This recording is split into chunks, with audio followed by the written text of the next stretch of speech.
মহারাজ সুগ্রীব, আমি এই মুহূর্তে কিষ্কিন্ধা যেতে চাই।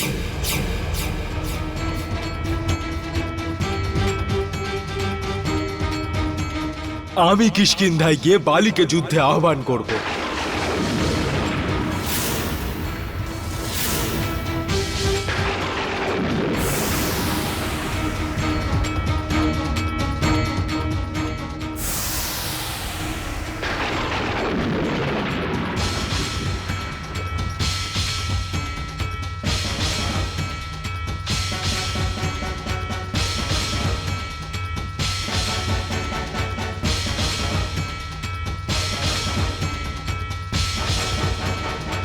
যান মহারাজ সুগ্রীব,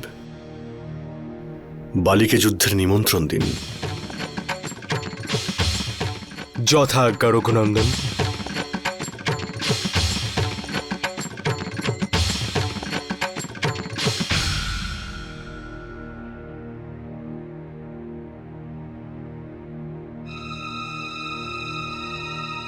বালি,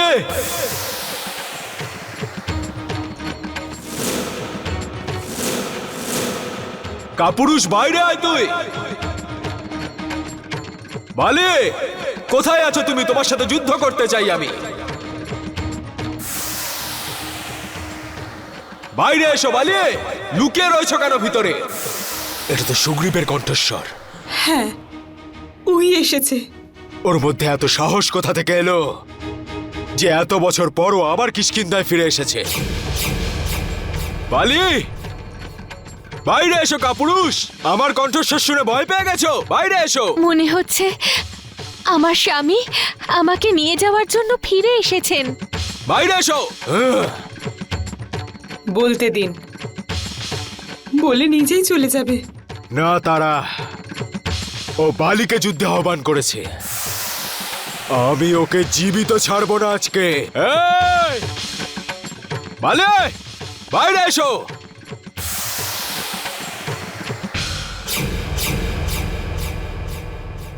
এই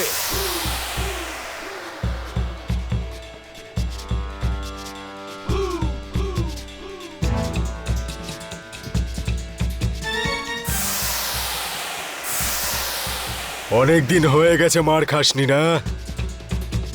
তোর শরীর হয়তো বলছে যে বালির হাতের প্রহার চাই আমার, তাই তো? কার গদা কাকে মারবে সেটা এক্ষুনি জানতে পারা যাবে বালি। আচ্ছা, তাহলে চল বাইরে যুদ্ধের জন্য। হ্যাঁ হ্যাঁ, চলো।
কি হয়েছে জ্যেষ্ঠ? তুমি বাণ নিক্ষেপ করছো না কেন? লক্ষণ, আমার এই দুই ভ্রাতাকে এক মনে হচ্ছে। যদি আমি বান ছুড়ি আর সেই বান যদি বালির বদলে সুগ্রীবের লেগে যায় তাহলে না লক্ষণ, আমি বান ছুড়ব না।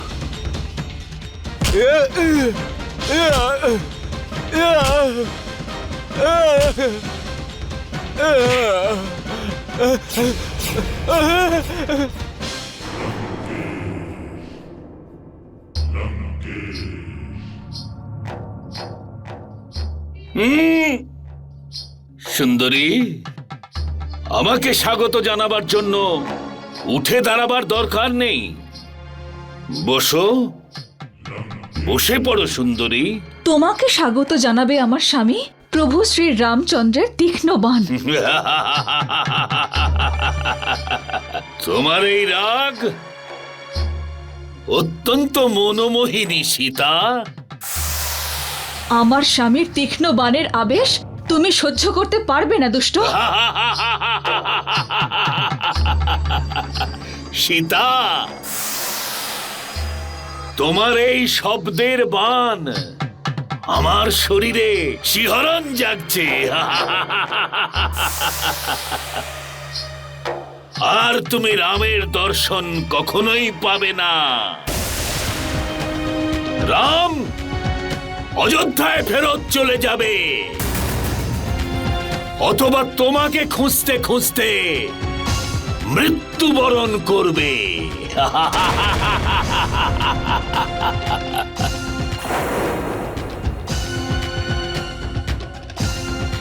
সীতা,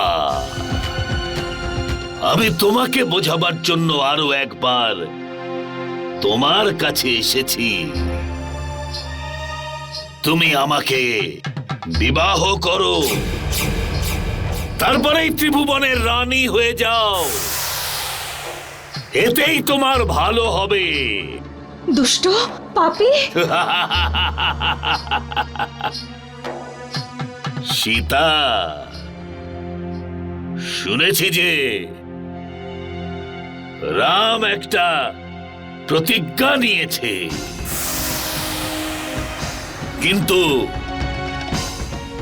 সম্ভাবনা আছে যে ও প্রতিজ্ঞা ভেঙে আবার বিবাহ করে নেবে আর তোমাকে ত্যাগ করে দেবে। নিজের চরিত্র দিয়ে রঘুনন্দনের চরিত্রের তুলনা করো না দুষ্ট। আমার প্রভু রঘুবীর তোমার মতো নন। উনি না অধর্ম করেন, না প্রতিশ্রুতি ভঙ্গ করেন।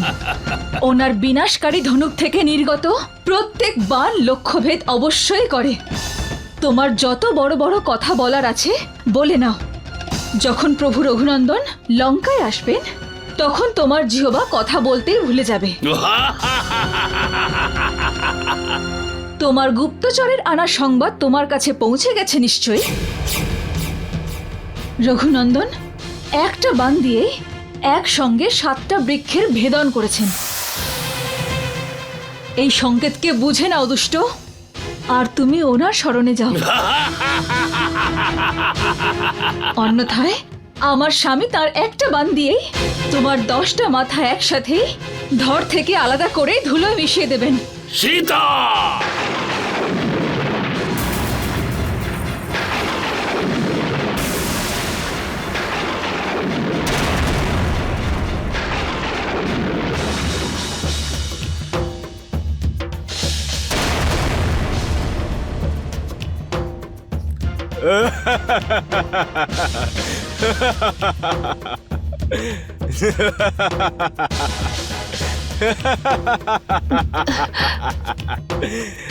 তোমার কি মনে হয় সুগ্রীব আমাকে বধ করে দিয়েছে? ও তো অল্পের জন্য আমার হাত থেকে মরতে মরতে বেঁচে গেছে।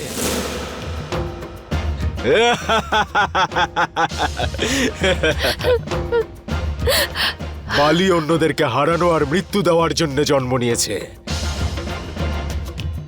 বালিকে হারানো আর মৃত্যু দেওয়ার মতো কেউ না কেউ জন্মেছে আর না তো কেউ জন্মাবে। পালিয়ে গেছে ওই কাপুরুষ সুগ্রীব। আমাকে যুদ্ধে আহ্বান করেছিল, পালিয়ে গেছে। মায়াবীকে অনুসরণ করার সময় আমি আগেই বলে দিয়েছিলাম বালিকে যুদ্ধে আহ্বান করার মানে নিজের মৃত্যুকে আহ্বান করা। তবুও আমায় যুদ্ধে আহ্বান করলো, আর নিজের মৃত্যুকে সম্মুখে দেখে প্রাণ বাঁচিয়ে লেজ গুটিয়ে দৌড়ে পালিয়ে গেছে।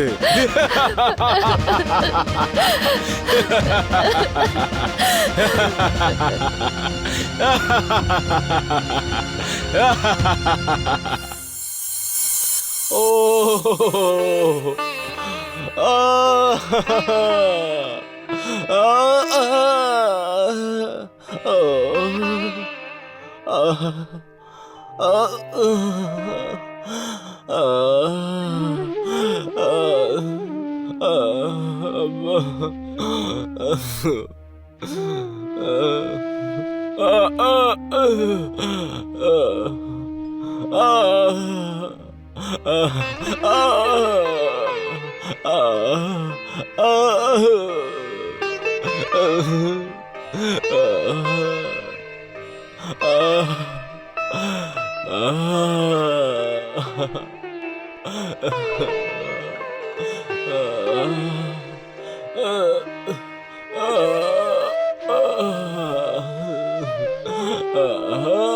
আপনার খুবই কষ্ট হচ্ছে।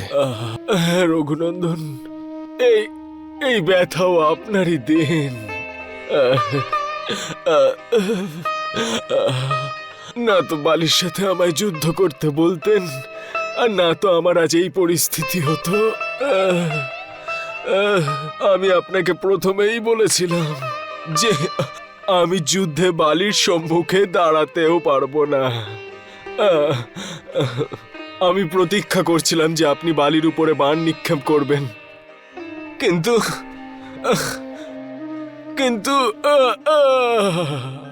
আপনি বেশি কথা বলবেন না, আপনার কষ্ট হবে। আমি বান কেন চালালাম না সেটার কারণ আগে শুনে নিন, তারপর যদি মনে করেন আমি দোষী তাহলে আমাকে অবশ্যই দোষ দেবেন। আমার কথাতেই আপনি ওর সঙ্গে যুদ্ধে যান, কিন্তু যুদ্ধতে আমি এটা দেখে চমকে যাই আপনাদের দুই ভ্রাতার মধ্যে কোনো পার্থক্যই নেই।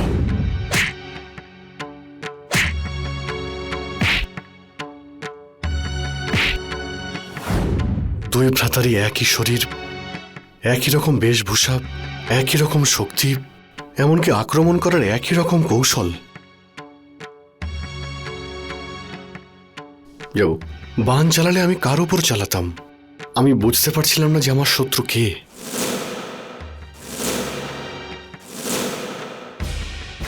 যদি আমার বান আপনার লেগে যেত তাহলে আমার কাছে তা ভয়ঙ্কর সংকট হতো। রঘুকুলের কীর্তি মাটিতে মিশে যেত। আমার স্মরণে আসা কোনো প্রাণীকে বধ করার কারণে এই রাম সারা জীবন লজ্জিত হতো।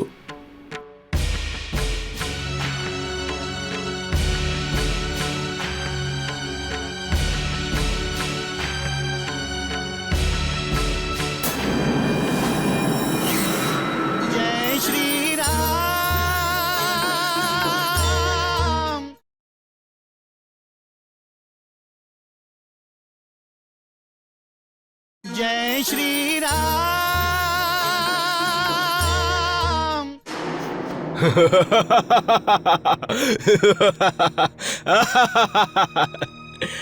আপনাকে দেখে আমার কতটা ভালো লাগছে স্বামী, তা আপনাকে আমি বলে বোঝাতে পারবো না। তোমার কিচ্ছু বলার প্রয়োজন নেই তারা। তোমার চোখ থেকে গড়িয়ে পড়া চোখের জল তোমার মানসিক অবস্থার বর্ণনা দিচ্ছে আমায়। সুগ্রীবের সাথে যুদ্ধে যেতে আমায় বারণ করছিলে তুমি, কিন্তু তোমার এটা ভুলে যাওয়া উচিত নয়, এটা সেই সুগ্রীব যে আমায় গুহায় মায়াবীর সাথে বন্দি করে মারার প্রচেষ্টা করেছিল। আমার তো মনে হয় এটা আপনার ভুল ধারণা। তারা সুগ্রীব তো পরিস্থিতির শিকার হয়েছে স্বামী। সত্য তো এটাই যে ও কিষ্কিন্ধার রাজা কখনো হতেই চায়নি। সুগ্রীবের পক্ষে কথা বলে আমার ক্রোধকে আমন্ত্রণ জানিও না। ও আপনার ভাই স্বামী। না, ও আমার শত্রু। আর তোমার হৃদয়ে যেন আমার শত্রুর প্রতি কোনো দয়া মমতা না থাকে আর না ভালোবাসা থাকে, কারণ বালি নিজের শত্রুকে দয়া দেখায় না তারা। শত্রুতার থেকে মিত্রতা অনেক বড় স্বামী। হবে হয়তো তারা, কিন্তু সেটা তাদের জন্য যাদের কাছে শত্রুতা পালন করার শক্তি থাকে না। তারা মিত্রতার হাতে গিয়ে দেয়।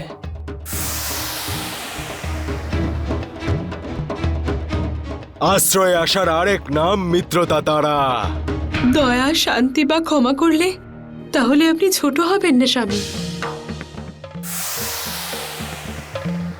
দয়া, ক্ষমা, শান্তি এসব নির্বল আর দুর্বলদের ঢাল। আমার মতো বলশালী শুধুমাত্র দুটো কথা জানে, স্মরণ না হলে মরণ। আমি মৃত্যুকে ভয় পাই না। আমি মৃত্যুকে এই জন্য ভয় পাই না কারণ আমি আমার শত্রুকে মৃত্যুর দর্শন করাতে জানি। আর এইবার আমি সুগ্রীবকেও মৃত্যুর দর্শন করিয়েছি। আরো দ্বিতীয়বার আমাকে যুদ্ধে আহ্বান করার দুঃসাহস দেখাবে না, কোনোদিনও নয়।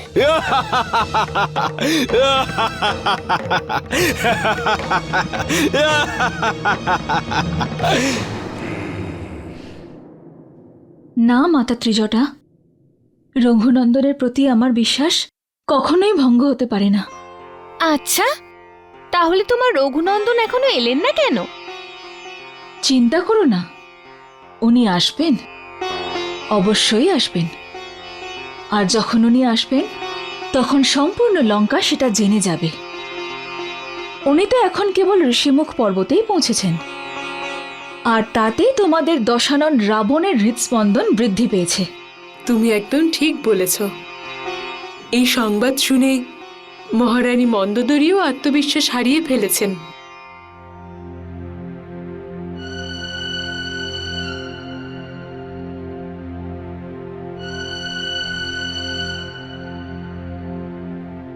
প্রণাম মাতা, আপনি আমায় স্মরণ করেছেন? হ্যাঁ পুত্র, তুমি বসো।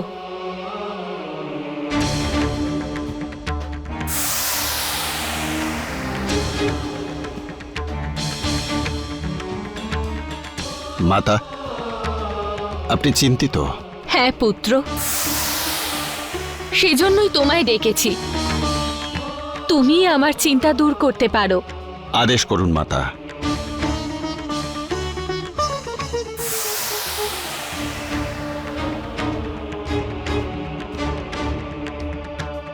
সীতাকে রামের কাছে ফিরিয়ে দাও।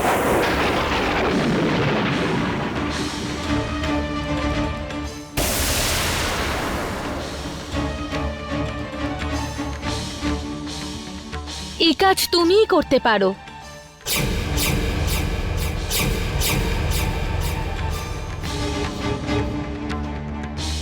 কিন্তু তা আমি কখনোই করব না। কিন্তু পুত্র, এখনই তো তুমি আমার চিন্তার কারণে নিজে চিন্তিত হচ্ছিলে। সীতা চিন্তার কারণ নয় মাতা। তুমি কি শুনতে পাওনি? রাম আর লক্ষ্মণ ঋষিমুখ পর্বত পর্যন্ত এসেছে। আচ্ছা, তো সেই কারণে তুমি ভীত হয়ে পড়েছ? সময়ের সংকেতকে বোঝো পুত্র। সময়ের সাথে সাথে পরিবর্তনকে চিনতে শেখো। রাম একাই অনেক মহাপরাক্রমীদের, অনেক বলশালীদেরও খুব সহজেই মৃত্যু প্রদান করেছেন। উনি নিজে মহাপরাক্রমী, উনি মহাশক্তিশালী। মাতা, তবে কি আপনার স্বামীর শৌর্য, তার পরাক্রম, তার সামর্থ্যের প্রতি বিশ্বাস চলে গেছে? তবে আপনার কি আপনার এই পুত্রের বীরত্বের উপরেও সন্দেহ আছে? আমার মনকে বোঝার চেষ্টা করো। আমি কি বলতে চাইছি সেটা বোঝার চেষ্টা করো পুত্র। আমি তোমার পিতা দশাননের স্ত্রী, তোমার আর তোমার ভ্রাতাদের মা। এক স্ত্রীর, এক মায়ের মনে কোন ভয় বাসা বেঁধেছে সেটা জানার চেষ্টা করো পুত্র। নিজের মন থেকে ভয় দূর করুন মাতা। প্রথমত, ওই রাম এখানে পৌঁছতেই পারবে না, আর যদি কোনো প্রকারে এখানে পৌঁছতে সফল হয় তবে জীবিত ফিরতে পারবে না। আর আপনি সীতাকে ফিরিয়ে দেবার কথা বলছেন।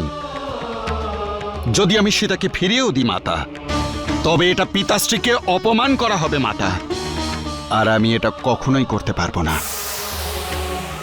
দশানন রাবণের ক্রোধের কারণ আমি হতে পারবো না। সীতা এখন ওনার অহংকার হয়ে উঠেছে, আর ওনার অহংকারের অমর্যাদা আমি করতে পারবো না। আমায় ক্ষমা করবেন মাতা।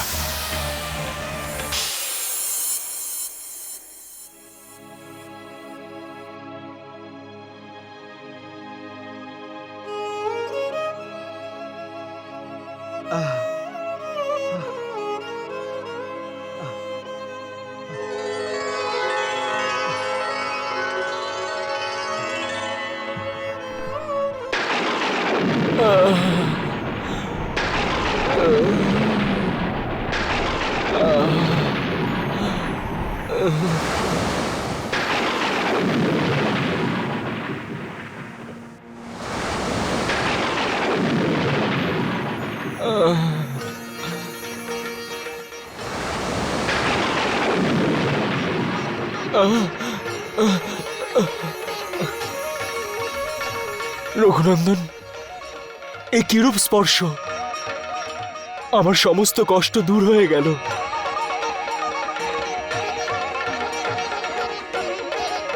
আমার সমস্ত কষ্ট দূর হয়ে গেছে। রঘুনন্দন, ভীষণ আনন্দ হচ্ছে। রঘুনন্দন, ভীষণ সুখের অনুভূতি পাচ্ছি আমি। এই সব আমার প্রভু শ্রীরামের কৃপা। যদি প্রভু চান তাহলে মৃতকেও জীবিত করে তুলতে পারেন। হনুমান, আমি সাংসারিক, আমাকে সাংসারিকই থাকতে দাও, পরলৌকিক বানিয়ে দিও না। এ তো মিত্রের জন্য সদ্ভাবনার প্রভাব, তার থেকে আর বেশি কিছুই নয়। বানররাজ শুধু আমার মিত্রই নন, আমাদের আশ্রয়দাতাও উনি। না রঘুনন্দন, এরকম বলে আপনি আমায় লজ্জা দেবেন না। এরপর আমায় কি করতে হবে সেটা বলুন। আমাকে আরো একটা সুযোগ দিন মহারাজ সুগ্রীব। লক্ষণ। হ্যাঁ জ্যেষ্ঠ।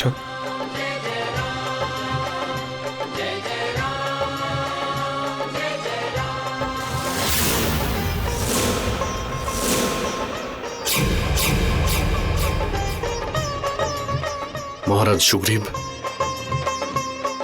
আরো একবার বালির সঙ্গে যুদ্ধ করবেন।